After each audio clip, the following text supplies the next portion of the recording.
membuat pemain timnas U20 terguncang dan sedih. Sejumlah penggawa timnas muda menjelaskan betapa mereka berjuang keras berlatih untuk mengikuti ajang Piala Dunia U20 demi mengharumkan nama bangsa. Namun mimpi bertanding dalam Piala Dunia tersebut harus terkubur. Pembatalan Piala Dunia U20 di Indonesia tidak hanya membuat kecewa penggawa timnas U20 maupun penggemar sepak bola tanah air. Keluarga para pemain timnas U20 juga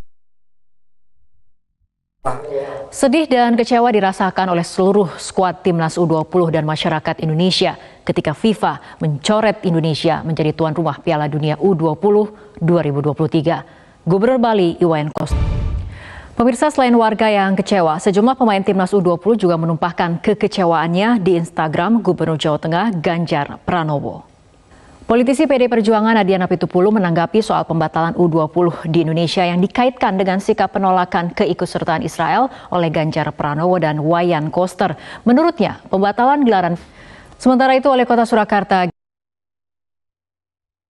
terhadap timnas Israel oleh kepala daerah yang menjadi tuan rumah Piala Dunia U20.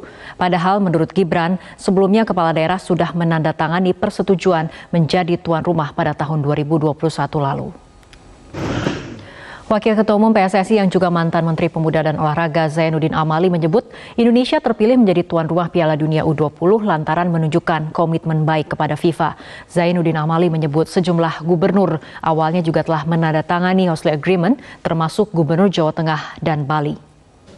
Komunitas peduli timnas sepak bola Indonesia Bali menuntut Gubernur Bali dan Gubernur Jawa Tengah meminta maaf karena dinilai menjadi penyebab gagalnya Indonesia menjadi tuan rumah pertandingan sepak bola dunia U20.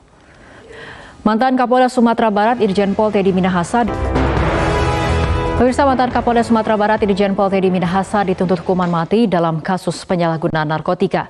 Teddy dinilai bersalah melakukan tindak pidana karena memerintahkan untuk menukar barang bukti sabu dengan tawas kemudian diperjualbelikan. Terdakwa kasus penyalahgunaan narkoba Teddy Minahasa CS sedang menyusun strategi untuk membela diri dari ancaman dinginnya tembok jeruji. Kuasa hukum Teddy mempersoalkan tuntutan jaksa yang hanya berdasarkan keterangan satu saksi. Sementara Dodi dan Linda Pujiastuti kompak mengajukan justice collaborator.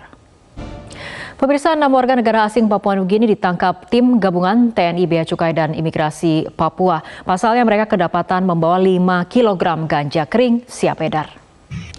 Gunung Semeru di Lumajang, Jawa Timur kembali mengeluarkan lava pijar dengan Gubernur Jawa Tengah Ganjar Pranowo bersama Kementerian Kesehatan Republik Indonesia mendeklarasikan komitmen bersama untuk stop buang air besar sembarangan. Ganjar menargetkan open defecation free atau buang air besar terbuka Jawa Tengah mencapai 100% tahun ini.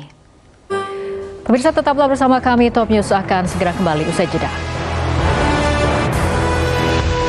Pemirsa, Gubernur Bali Iwayan Koster dan Gubernur Jawa Tengah Ganjar Pranowo menjadi sasaran kemarahan publik atas batalnya Indonesia menjadi tuan rumah Piala Dunia U20. Padahal Presiden sudah bekerja keras mengamankan posisi Indonesia sebagai tuan rumah setelah tragedi Kanjuruhan.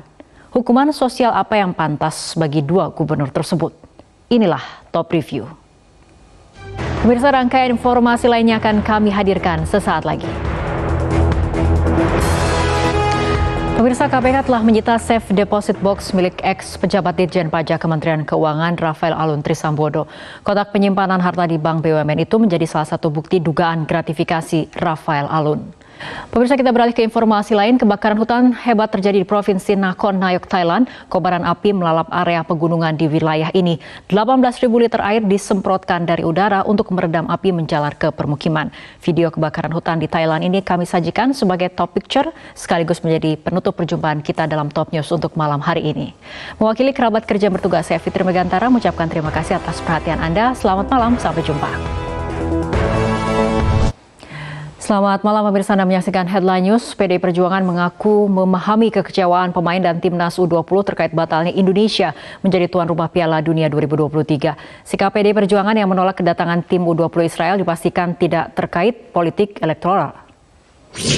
Pemirsa, seorang pengendara motor di Makassar, Sulawesi Selatan nekat menerobos iring-iringan mobil Presiden Joko Widodo. Akibat ulahnya, pelaku pun diamankan. Demikian Headline News untuk kali ini, tetaplah bersama kami di Metro TV.